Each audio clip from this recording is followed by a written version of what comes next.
প্ৰেজেন শইকীয়া, অতীপ্ত বৰুৱা, বৈকুণ্ঠ শইকীয়া, বীৰেন শইকীয়া।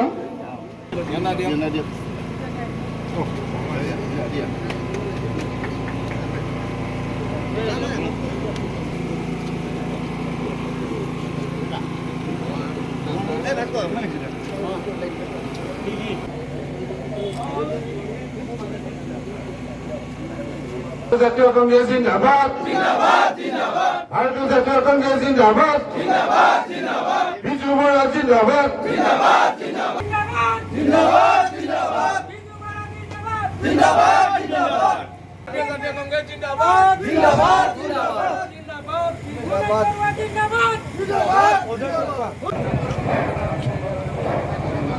হয়, পঞ্চায়ত নিৰ্বাচনৰ দিন চমু চাপি অহাৰ লগে লগে ৰাজ্যৰ প্ৰান্তে প্ৰান্তে প্ৰচাৰ অভিযান তুংগত উঠোৱা দেখিবলৈ পোৱা গৈছে।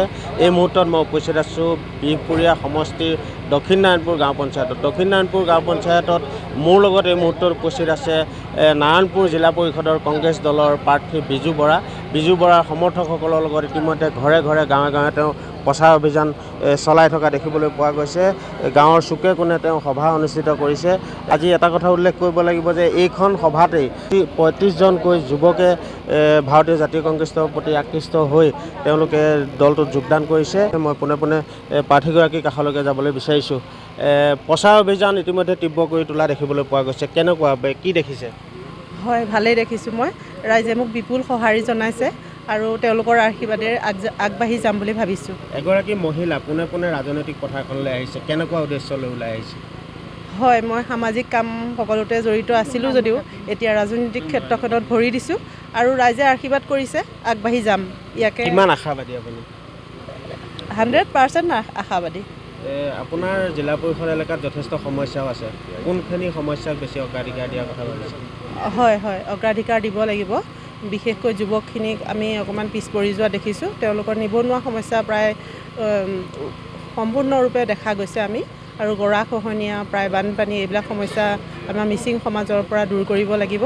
তেওঁলোক বিৰাট সমস্যাত ভুগি আছে আৰু আমাৰ ৰাস্তা পদূলি এইবিলাকৰ, আৰু বিশেষকৈ মহিলাসকলক তেওঁলোকে যি ভুৱা প্ৰতিশ্ৰুতি দিছিলে এইবিলাক তেওঁলোকে কোনো পৰিণত কৰিব পৰা নাই, উন্নত কৰিব পৰা নাই। সেইবাবে এইবিলাকত আমি ভুৱা প্ৰতিশ্ৰুতি নিদিওঁ। যিহেতু আমি ওলাই আহিছোঁ, আগবাঢ়ি আহিছোঁ সক্ৰিয় মহিলা হৈ, আমি তেওঁলোকক সম্পূৰ্ণ প্ৰতিশ্ৰুতি দিছোঁ। তেওঁলোকৰ আশীৰ্বাদেৰে আমি যদি আগবাঢ়ি যাব পাৰোঁ, তেওঁলোকৰ সকলো প্ৰতিশ্ৰুতি আমি যিহেতু পালন কৰিবলৈ চেষ্টা কৰিম। ইতিমধ্যে শাসকীয় দলৰ ফালৰ পৰা বা চৰকাৰৰ ফালৰ পৰা বিভিন্ন অভিলাষী আঁচনি দিয়া হৈছে, গাঁৱে গাঁৱে বিভিন্ন আঁচনি দিয়া হৈছে। তাৰ বিপৰীতে আপুনি কংগ্ৰেছৰ হৈ নিৰ্বাচনী প্ৰচাৰ চলাইছে, কেনেকুৱা সমস্যাৰ সন্মুখীন হৈছে? কিছুমান সমস্যাৰ সন্মুখীন হৈছোঁ। বিশেষকৈ মহিলাসকলক কিছুমান ভুৱা প্ৰতিশ্ৰুতি দি থৈছিলে বহুদিনৰ আগতে।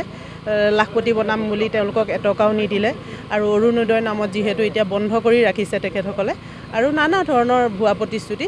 বিশেষকৈ এই যুৱকসকলক কিছুমান সুবিধা দিব লাগিছিলে, কোনো সুবিধা দিয়া নাই। সেইবাবে সেইবিলাককে সুবিধা মই ভালদৰে প্ৰদান কৰিম বুলি আশা দিছোঁ তেখেতসকলক। বিজেপি প্ৰাৰ্থীগৰাকীক কেনেদৰে প্ৰত্যাহ্বান জনাবলৈ সাজু হৈছে আপুনি?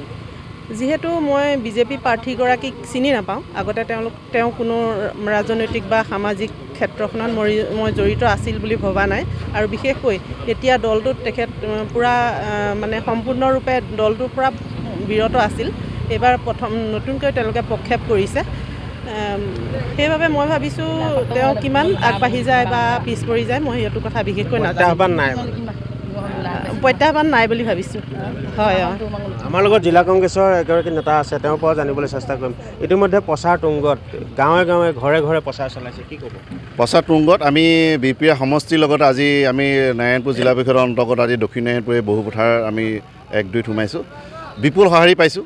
আমি বিপুল সঁহাৰি এটা আজি বিহপুৰীয়াবাসী ৰাইজৰ লগতে দক্ষিণ নাৰায়ণপুৰবাসী এটা ৰাইজে কিন্তু এটা সিদ্ধান্ত লৈছে, আৰু সেই সিদ্ধান্তটো হৈছে 2026ত অসমৰ পৰা যে হিমন্ত বিশ্ব শৰ্মা অপশাসন যাব, আৰু বিহপুৰীয়া সমষ্টিটো যে অমিয়ভীয়া যি মানে পঞ্চায়তী যি দুৰ্নীতি, সেই দুৰ্নীতিমুক্ত যে বিহপুৰীয়াবাসী ৰাইজে কৰিব আৰু দক্ষিণপুৰবাসী ৰাইজে কৰিব, এইটো কিন্তু নাৰায়ণপুৰবাসী ৰাইজে এইটো সিদ্ধান্ত লৈছে।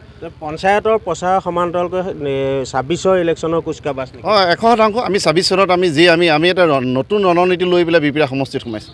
নতুন মানুহ, আমি নতুন জাগৰণ লৈ সোমাইছোঁ। আমি নতুন আমাৰ যিসকল প্ৰাৰ্থী আছে, নতুন মুখ লৈ আমি সোমাইছোঁ, যাতে অনাগত দিনত আমি এই 26ৰ যি ইলেকশ্যনত তাত যাতে আমি জিকিব পাৰোঁ তাৰ এটা। আৰু আপোনালোকৰ মাজেদি মই এটা আচৰিত হৈছোঁ যে বিহপুৰীয়া সমষ্টিত যদি মাননীয় বিধায়ক মানে অমীয় কুমাৰ ভূঞাই যে ইমান উন্নয়নেই কৰিছিলে, তেওঁ যে 24 ঘণ্টাত এঘণ্টা হৈ যে আজি ইলেকশ্যন মানে কেম্পেইনিং কৰিবলগীয়া হৈছে। আজি ৰ'দ বৰষুণ, সিদিনা ৰাতি 8টা বজাত ডবল পিটা বৰষুণ, 12জন মানুহ মিলাই মোৰ ঘৰৰ কাষত তেওঁলোকে মিটিং কৰিছে। তাৰ এইটো প্ৰমাণ যে বিহপুৰীয়া সমষ্টি যে অমীয় ভূঞা ডাঙৰীয়াক আল্টিমেটলি বিহপুৰীয়া সমষ্টি আৰু দক্ষিণ মুখৰ ৰাইজে অন্তৰৰ পৰা যে আঁতৰাই দিছে, এইটো 100% ফাইনেল। আৰু আমাৰ কংগ্ৰেছৰ যিসকল প্ৰাৰ্থী, আমি মাননীয় ভূপেন কুমাৰ বৰা ডাঙৰীয়া অসমৰ বিভিন্ন জেগাত থকাৰ পিছতো আমি মাননীয় নাৰায়ণ ভূঞাৰ পৰামৰ্শ মতে আমি বিহপুৰীয়া সমষ্টিত যিটো আমি সংগঠন কৰিছোঁ, এইটো 100% আমি 2টা আঞ্চলিক পঞ্চায়ত গঠন কৰিম আৰু 4টা জিলা পৰিষদ আমি বিহপুৰীয়া সমষ্টিত জিকিম।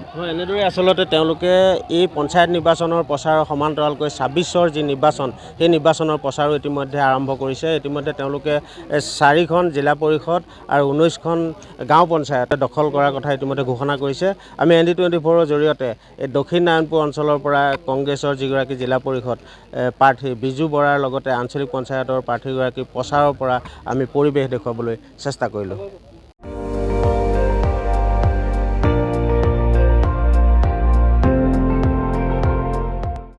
আপুনি চাই আছে ND24, সৰ্বশ্ৰেষ্ঠ নহয় সৰ্বোত্তমৰ দৌৰ।